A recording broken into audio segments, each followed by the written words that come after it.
Hey YouTube, I hope you guys are doing fantastic. It is I again. My apologies for not being on here as often as I used to be. Life is a little bit crazy with a baby who is napping in the other room as we speak, and I have a napping bulldog below this desk as well, so you may hear weird diabolical sounds, but do not be alarmed, it's just a bulldog. Anyways, you guys know that I've made several videos in the past about alternative healing and medicine and different methods people use to kind of do home remedies, I guess, if they have an ailment or some sort of illness going on. And so I wanted to continue on that line of thought, basically because our nation here, at least in the United States, we may be facing the situation where people are going to not have health care, or a decent majority of them. But politics aside, I wanted to help put information to people's hands that they can utilize to help their family stay healthy, to help treat any sort of common illnesses and ailments and things like that too. You know, obviously I'm not a doctor, so don't try to pull one of those things where like, she said I should do this, so I'm going to sue her, blah, blah, blah. My opinion is that preventative medicine is the best medicine, is that if you take the extra steps in advance to try to keep yourself healthy, that can prevent a lot of issues long-term down the road. And it's really about making that extra effort. If you don't care about your health, you know, it's going to show up eventually later on where you might have neglected your body or yourself. Also, health is a difficult thing in this country because we are bombarded constantly with different toxins and fake hormones in our products. We have overuse of antibiotics. We have really horrible diets that actually cause our intestines to become permeable, and so we have these little particles that break into our bloodstream, and we have autoimmune responses to these items and things like that too. A lot of the health that we have, you're going to have to approach it from different aspects and different avenues to really try and resolve this. So, first thing I just want to talk about, I guess, before we begin on this journey or whatever, and I'll do several series and several videos about this, is basically, I am also a big believer that health is a mind, body, soul aspect. And some people are like, oh God, you know, frou-frou medicine, you know, I'm going to turn off this video now. But it's really true. There are a lot of amazing studies who have shown that and shown how our mind can actually affect outcomes and our health and how we perceive things. Point in case, there was a man, and I'll be brief about this, but a man had been locked inside one of those refrigerated train carts, basically, and it was a freezer cart, and so in his mind, he was doomed. They found him later on in the corner of this train cart, basically, or box, frozen to death, like huddled and looked like he was shivering, who basically died. He was convinced that he was going to freeze to death, so that he willed himself to freeze to death. There's also fascinating studies that I'd taken in our mind-body communication course at Michigan State University, which just love that class, about how we can control our health and our body with our minds, our intentions and thoughts. There have been people who have been able to have C-sections or root canals using simply hypnosis, and by tapping on the arm, they like removed their pain, or they were able to control their bleeding. This woman had a C-section. She was up and walking around immediately afterwards, was able to control her bleeding, stuff like that. So it's fascinating. So we have to come from the perspective that we don't know everything here in Western medicine, and we might be missing out on some crucial aspects in terms of our healthcare.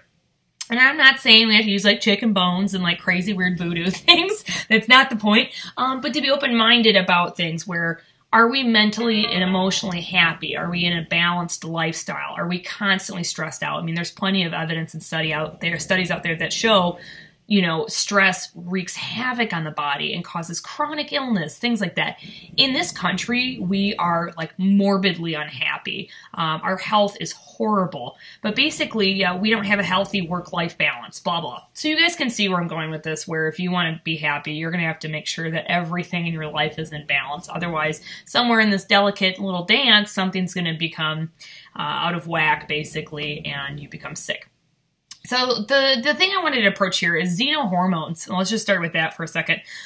There is such a thing as like fake synthetic hormones that are in our cosmetics, our shampoos, our hair products, in our plastics, things like that. So sometimes when you leave a water bottle in a car and it's really warm out and they have carcinogenic and fake hormone particles basically in these water bottles, and they heat up and they're released into this water, and then you drink it, it's not a healthy thing.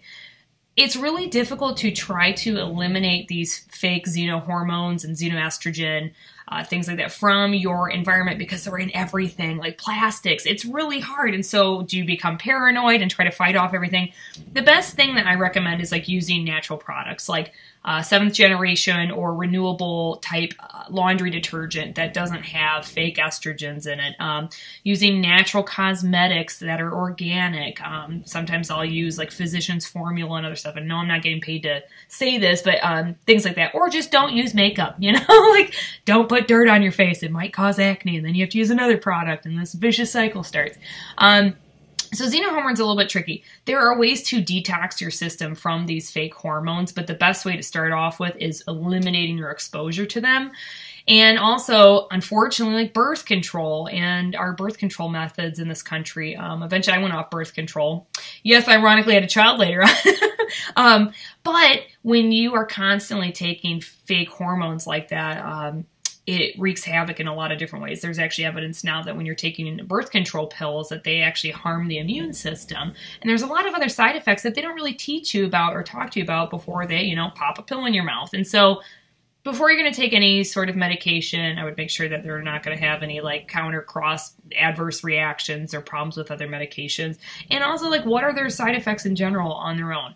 Is it something that is going to help you long term, or is it going to be something that has some risks that kind of substantially outweigh the benefit? So that's something to think about too. The diet. This is huge.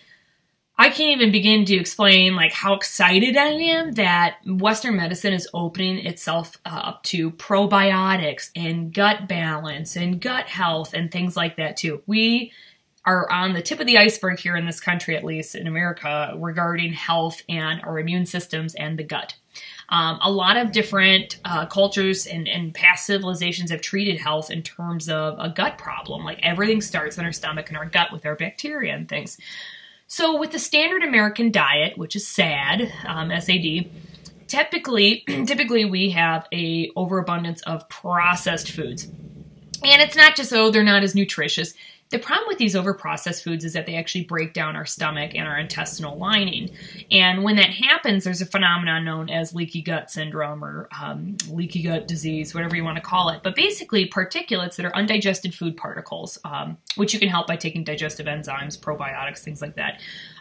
When we have these undigested particulates that go through our membranes and our intestines and leak themselves into our body and our blood system, the body is like, wait a minute, what is this? This is some weird foreign thing. We're going to attack it with antibodies. And you all of a sudden will see allergic reactions starting. You'll see autoimmune reactions starting. Chronic illnesses and inflammation. Inflammation is one of those like silent killers that's really affecting us in our culture too. I also recommend turmeric with black pepper or black pepperine extract in it so your body can actually absorb it. Those two things can help substantially in reducing inflammation for you as well as many other items that I will eventually list. I just want to go through kind of a preliminary discussion about health here before we get into those different topics. So with this diet, basically, we have broken down our immune system because 70 to 80-something% of our immune system is in our intestines. And so if our intestines aren't working properly and they're chronically inflamed and we're having, constipation, diarrhea, gas, bloating, particles are getting through the stuff and we have overgrowth of candida yeast and bacteria and, just chaos going on inside, and we keep feeding it with sugar and all these other bad things, and sugar's known to be toxic and directly feeds cancer cells. Things like that, our health becomes out of whack. And so a proper diet is so essential. Now, am I a hypocrite? For sure.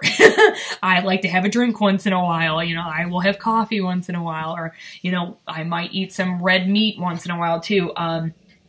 But if you can have a nice balanced diet with like fruits and veggies, primarily veggies, and then you have your proteins and stuff, whether it's from like nuts or meat or whatever you choose, that's really important. So a lot of people kind of praise the paleo diet, something that's not processed or in a bag. If you can have uncooked but healthy fresh vegetables, stuff like that's really good for you as well.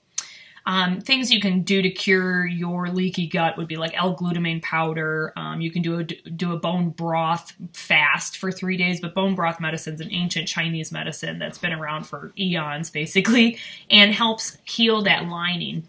You can also take things like slippery elm, which kind of creates a gelatinous mucus membrane or coating inside of your stomach and intestinal lining. It's also healthy and safe for animals as well too. Just make sure you do the right dosing. But it helps cure like diarrhea, upset stomach, things like that. Probiotics are like the best thing you can do, but you have to feed those probiotics that you're putting into your system with leafy greens and stuff like that as well too. So you could like take all the pills in the world or drink all the store-bought, kefir, milk kefir, but it wouldn't make a difference unless you're going to feed that and fuel that bacteria and yeast. My favorite thing lately is milk kefir, and I always want to say kefir, but it's kefir. But basically, it is a wonderful dairy drink, and you can make water kefir as well too if you are vegan or don't like dairy, stuff like that, but it's not as beneficial. But if you do milk kefir, basically it's made from these grains, where it's like little gelatinous clumps, and I'll show you guys in future videos. It creates over 50 some odd different beneficial bacteria and yeast strains, and it is the best thing. When you buy store-bought milk kefir, it doesn't even come close. It's like 12 powdered stuff that they add in there, and by the time it's on shelves in the store, it's basically dead. So if you can make your own medicine or food at home, that's probably one of the best options that you can have. And so that probiotic is also going to help heal your gut and your intestines and boost your immune system. Which also brings me back to the overuse of antibiotics. Just like using birth control and fake hormones and things like that hurting your immune system, so does the overuse of antibiotics. And we are facing a big dilemma because we're also creating superbugs. And antibiotics, ever since, well, I won't even get into that until later, but ever since we've changed our healthcare system way back when into a pro-pharmaceutical, pro-big pharma route, we've kind of lost touch with natural antibiotics that did not kill the good bacteria. Now we're pushing antibiotics that kill all the bacteria. And so oftentimes bad yeast and bad bacteria overgrow faster and come back faster than the good bacteria, especially when we're not supplementing with probiotics. I remember, now it's changing, but I remember back in the day, you would just get popped antibiotics easily. They just give you some, and you would never take probiotics. They didn't even know about that. They're not talking about it. Just now they're opening their eyes to it a little bit more and how critical it is to take probiotics. You want something, if you're going to take a powdered probiotic, which again doesn't even compare to the milk kefir that you make at home. But if you want something refrigerated and in a brown bottle, if it's delivered in the mail, make sure it's like delivered quickly because you don't want to kill off those bacteria if they're live cultures.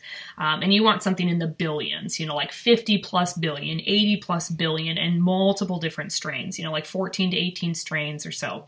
And then feed those with the leafy greens. The other huge thing that we face these days too is toxins. Our systems are completely overloaded with toxins. It's in our plastics, it's in our food, it's in the air we breathe, it's in the soil. There's a crazy amount of aluminum now that we're ingesting. And most of the times when we ingest things, it goes through the natural body system of removing things and it doesn't become a problem. However, a lot of these metals and different toxins we're exposed to are actually cumulative in nature. So yeah, there's little bits here and there, but they build up in our body over time, and we don't really do detoxing that much in our culture and society. And you'll hear about these fads where like a pomegranate juice fast for like 5 days. And that's not really going to do anything for you. You need to actually target a natural chelation method. Chemical chelation can be kind of dangerous, or medical chelation where they release a bunch of the metals that were bound to different things in your body are kind of released and they're floating around. And so it can be kind of dangerous, but there's natural ways of doing that, such as using cilantro and spirulina and chlorella for about 42 days. The different methods that we'll go over as well. But when you expose yourself to different things like, cooking with aluminum or aluminum traces that are in like baby formula or our food, or overexposure to fluoride and things like that. Yes, fluoride is a natural occurring thing in our body, but when we constantly expose ourselves to it and it never removes itself from our body, it accumulates over time, that's a dangerous thing as well too. So aluminum and such are linked to degenerative diseases that cause problems in the long term. So that's something we have to address as well too. So like detoxing. We've got overuse of antibiotics. Our diets suck. We're being exposed to fake hormones. It's just like, where do we start? And then addressing the mind, body, soul aspect of healing. So we'll get into exciting things like, oregano oil, using coconut oil for different things, monolaurin, which is actually a derivative from coconuts basically, but it's an amazing antifungal, antiviral agent. We've got colloidal silver for, conjunctivitis or ear infections, garlic, echinacea. There's just so many different things that people can use. One of my favorites, to be honest, is oregano oil and olive leaf extract, and colloidal silver. Those are my like three amigos basically, and they have cured, I can't even count how many different things for myself, my family, and my animals. And what's really cool is nowadays oregano oil is actually being used in industrialized farming, in the water that they feed the poultry, the chicken, to prevent infections naturally. And what's really great about our oil of oregano compared to our modern pharmaceutical antibiotics is that it doesn't kill the bad bacteria. It's really cool. Essential oils are fascinating. It isn't just some fad like, ooh, I like to use like frankincense essential oil just because it smells good. No, frankincense is actually shown to kill some of the stem cells in cancer. It's fascinating stuff. And what's really cool is that each different essential oil from a plant will attack cancer in different ways. So it's kind of fascinating stuff. Obviously, things are corrupt in our world. And you're not going to hear about all these alternative remedies because Big Pharma is concerned about patents, because patents make money. And so there isn't a patent on oregano oil because it's a natural occurring thing that people can find and make themselves. And that's not valuable to them because they can't make money off of it. And what has happened over the years is that Big Pharma has converted all sorts of natural medicines into synthetic versions. But the problem is our bodies often don't recognize it because it's synthetic. We can't process it the same way. And that's why natural essential oil medicine and food and things like that are fantastic, because they're natural and our body recognizes that, like, oh, that's a real carrot, instead of some weird like carotene thing, or whatever, where they try to make fake versions of what you're supposed to be consuming. Way back when, like I think it was even in the 1920s, and so even before that too, Carnegie and Rockefeller basically were two men and became giant like corporations in their own, came into America's medical colleges, I guess you could say, and institutions, and changed us from being into natural science, homeopathic, naturopathic, allopathic versions of medicine treatment and stuff into pharmaceuticals, pro-drugs, because it's what they profited off of. And they actually went to the extent of giving these colleges a bunch of funding and money, which they were all excited about. They're like, great, thanks for this. They're like, well, but just to make sure that you're looking out for our best interests, we're going to actually plant a staff member of ours into your institutions and universities to make sure that you are preaching yay about big pharma and pharmaceutical stuff. And eventually this like healthy natural medicine became kind of quackery in a lot of people's minds, or midwives were gross and dirty and hospitals were the way to go. And it really changed our whole view on medicine and health. And that is where we are today. Now we have like MRSA running rampant in hospitals, and yet MRSA can be killed by colloidal silver in about 6 minutes. So you're going to see things that we'll go over where there's like legit cases where it's helped and cured a lot of things, but you're not going to hear about it in mainstream journals, because those are also funded by Big Pharma in a lot of different ways. And there's definitely politics behind these doctors and medical researchers who are funded by these companies and pharmaceutical reps, even just to write commentaries and things like that. When you get paid different incentives, different outcomes are going to be put into these journals as well too. So we try to look at peer-reviewed, sometimes double-blind, or international studies instead of things that are just kind of controlled by medical companies. Anyways, I'm going to wrap it up because we're almost at 20 minutes, 18 minutes, and 30 seconds. I will get back to this YouTube, and I will be putting together some more stuff so that you guys can keep yourselves and your family members healthy. And obviously, I'm not a doctor. Go ahead and talk to your doctor about this first.